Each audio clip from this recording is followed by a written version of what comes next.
వక్రతుండ మహాకాయ సూర్యకోటి సమప్రభా నిర్విఘ్నం కురు మే దేవా సర్వకార్యేషు సర్వదా.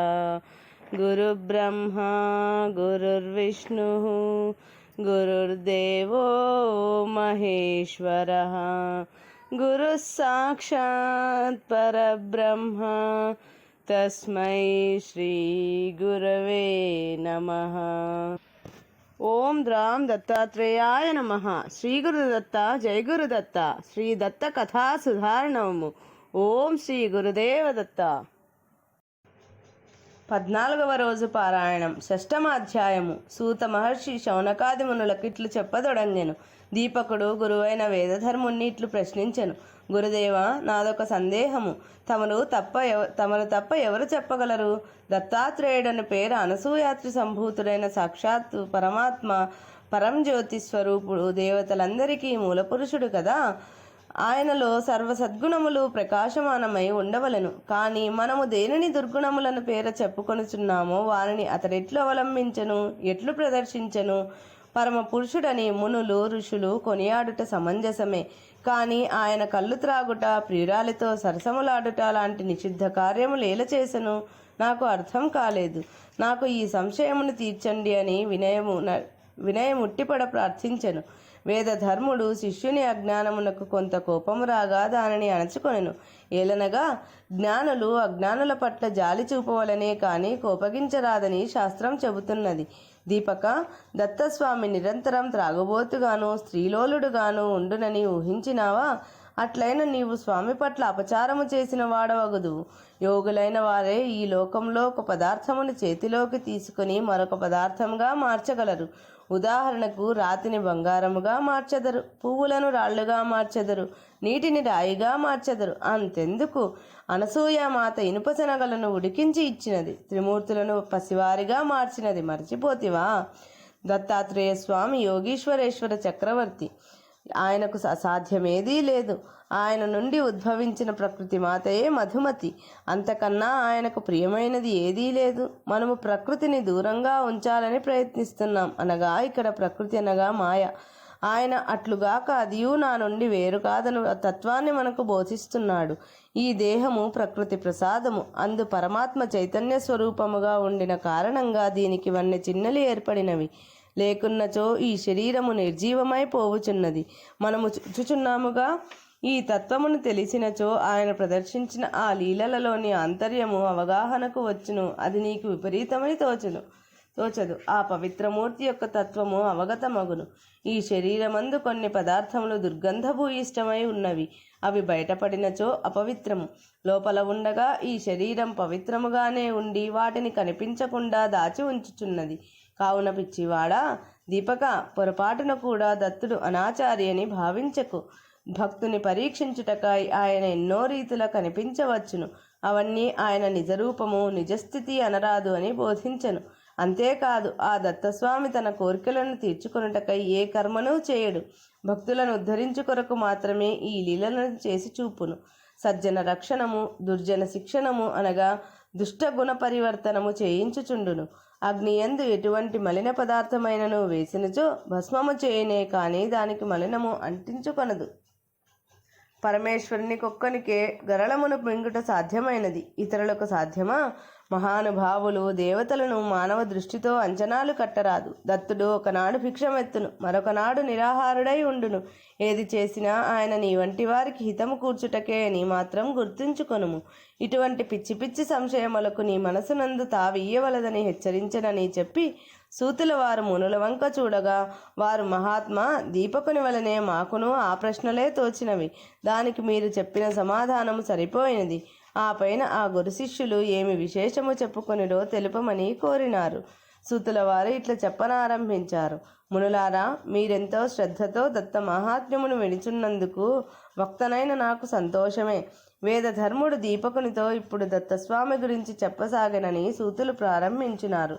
ఒకప్పుడు శ్రీ దత్తాత్రేయ స్వామి వారు సహ్యాద్రి పర్వత ప్రాంతములో ధ్యాన నిష్ఠుడై ఉండెను. కార్తవీర్యునకు గురుదర్శనము చే తలంపు కలిగెను. అతడు వెంటనే గురుదేవుని సన్నిధిని తలచెను. యోగీశ్వరుడు, జగత్ కళ్యాణ దీక్షితుడు, విశ్వవంద్యుడు, జ్ఞాన విజ్ఞాన నిధి, జగద్గురుడునైన దత్తాత్రేయ స్వామి వారి దర్శనాభిలాష ఉరకలు వేస్తుండగా వేగముగా నడక సాగించెను. ఆ వనం ఎంతయో ఆహ్లాదకరముగా ఉండెను. కొబ్బరి చెట్లు, మామిడి తోపులు, పోక తోటలు దాటి మందార, పున్నాగ, చందన వృక్ష సముదాయము, పరిమళములు గల మల్లిక, పూదీవెలతో శోభిల్లు తోటల అందాలు చూచుచూ నడుచుచుండెను. ఆశ్రమ రమణీయతను దర్శించి తన్మయత్వముతో ముందుకు సాగగా కుముదములు అనగా తెల్ల కలువలు, ఉత్పలములు అనగా నల్ల కలువలు, కల్హారములు అనగా ఎర్ర కలువలు, కొలనులందు హంసలు, కొంగలు, చక్రవాకములు, కారండములు మున్నగు జలపక్షులు కన్నుల విందు చేయుచున్నవి. కోకిలలు, చిలుకలు, గోరువంకలు, పిచ్చుకలు మధుర ధ్వనులు చేయుచున్నవి. నెమళ్ళు ఆడుచుండెను. ఆ సుందర మనోహర దృశ్యములు చూచి పరవశమందుచు ముందుకు పోయెను. అట్లు పోయి ఒక గృహాగ్ర భాగమున మామిడి చెట్టు క్రిందనున్న వేదికపై ధ్యాన నిష్ట యందున్న దత్తదేవుణ్ణి దర్శించెను. సాష్టాంగపడి మ్రొక్కెను. ఇట్లు స్తుతించెను. కార్తవీర్యుడు దత్తదేవుణ్ణి స్తుతించుట. ఓ పూర్ణపరబ్రహ్మమా, గురురూపమున మమ్ముద్ధరించుటకై 3 మూర్తుల సమిష్టి శక్తితో సమన్వయ రూపముతో మాకు దర్శనమిచ్చిన దేవాదిదేవా, ప్రకృతి నీవే, పరుడవు నీవే, పురుషుడు పురుషోత్తముడు నీవే. నిన్ను యథార్థముగా తెలియనెవ్వరికి నీ వశము కాదు.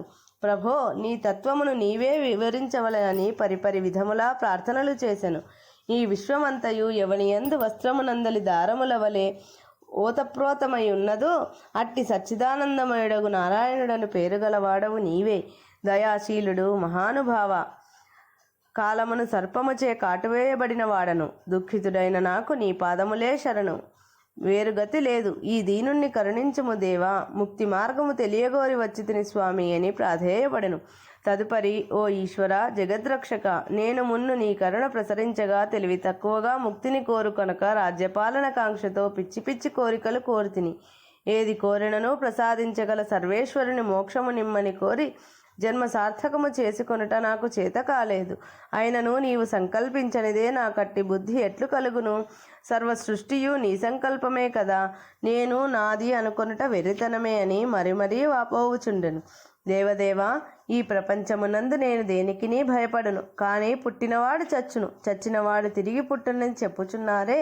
తిరిగి పుట్టుక లేకుండా ఉండవలనన్నచో నీ అనుగ్రహమును అమృతమే సాధించవలనని గ్రహించి వచ్చి తిని స్వామి. నన్ను అనుగ్రహింపమని వేడుకొని ఈ లౌకిక జీవయాత్ర ఇక చాలు, ఈ లంపటము నుండి నన్ను రక్షింపమని శరణాగతి చేసెను. ఎంత వేడినను దత్తుని సమాధి వీడలేదు. స్తుతించి ప్రార్థించి శరణాగతి చేసి అలసి సొలసి కొంతసేపు కార్తవీర్యుడు మౌనం వహించెను. నిశ్చేష్టుడై ఉండెను. శ్రీ దత్తదేవుని దర్శనముకై కొందరు విమానములపై వచ్చిరి. స్తోత్రము చేసి తిరిగిపోయిరి. తదుపరి కొండ గుహల నుండి గొప్ప మునులు, ఋషులు వందల సంఖ్యలో వచ్చిరి. తదుపరి దత్తదేవుడు సమాధిని వీడి బాహ్యములోనికి రాగా ఆనందముతో శాంతతపుడు అను శిష్యుడు నీటిని అందించెను. సత్యవాంగ్ముని, గుణనిధి, వేదవిధుడు అను వారల సపర్యలను పొంది కొల్హాపురమునకు భిక్షకై పోయెను. తర్వాత వచ్చి కొలువు తీరెను. అప్పుడు శాంతతపుడను శిష్యుడిట్లు స్వామికి విన్నవించెను. దేవా, కార్తవీర్యుడను రాజు నీ భక్తుడే కదా, ఎందులకో దుఃఖపడుచున్నాడు. ఈ ధర్మాత్ముని ఇంకనూ ఉపేక్షింపక కరుణించుము స్వామి. మీ పాదాలే శరణమని నమ్మిన వాడు కదా అని ప్రార్థించెను. అప్పుడు కార్తవీర్యుడు స్వామిని ఇట్లు ప్రార్థించెను. ఓ దేవా, ఈ విశ్వము దృశ్యమానమై ఉన్నది. ఇది సత్తు అసత్తుల కలయికతో విడదీయలేనిదై ఉన్నది. దీనినే ఏకము, బ్రహ్మము, అఖండమణియు అని చెప్పుచున్నారు.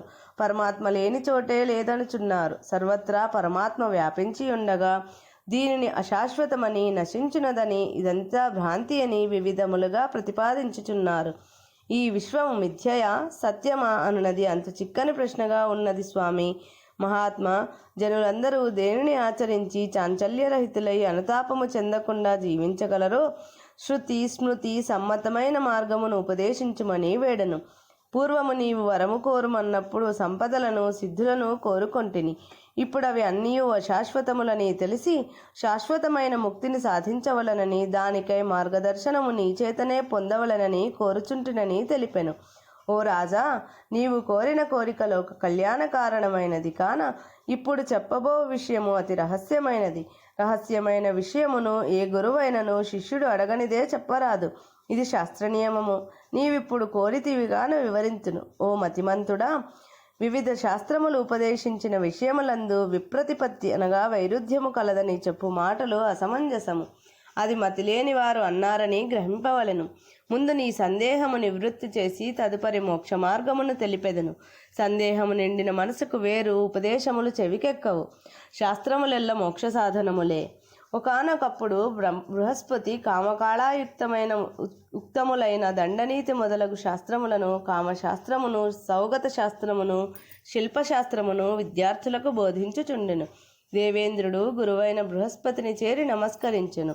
ఆయన ఆశీర్వాదమును పొంది ఇట్లు ప్రశ్నించెను. ఓ గురుదేవా, లౌకిక జనుని వలె తత్వ బహిర్ముఖమైనవి విషయమో మోహదములు అయిన శాస్త్రములను నీవెట్లు అంగీకరించితివి?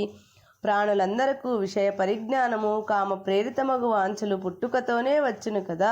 దీనిని ప్రత్యేకించి శాస్త్రముగా రచించి బోధించుటలో జనులకేమి మేలు కలుగునో నాకు అర్థము కాకున్నది. తమరే వివరించవలనని కోరెను. ఇది శ్రీ దత్త కథా సుధారణము. దత్త భాగవతం 14వ రోజు పారాయణము సంపూర్ణం.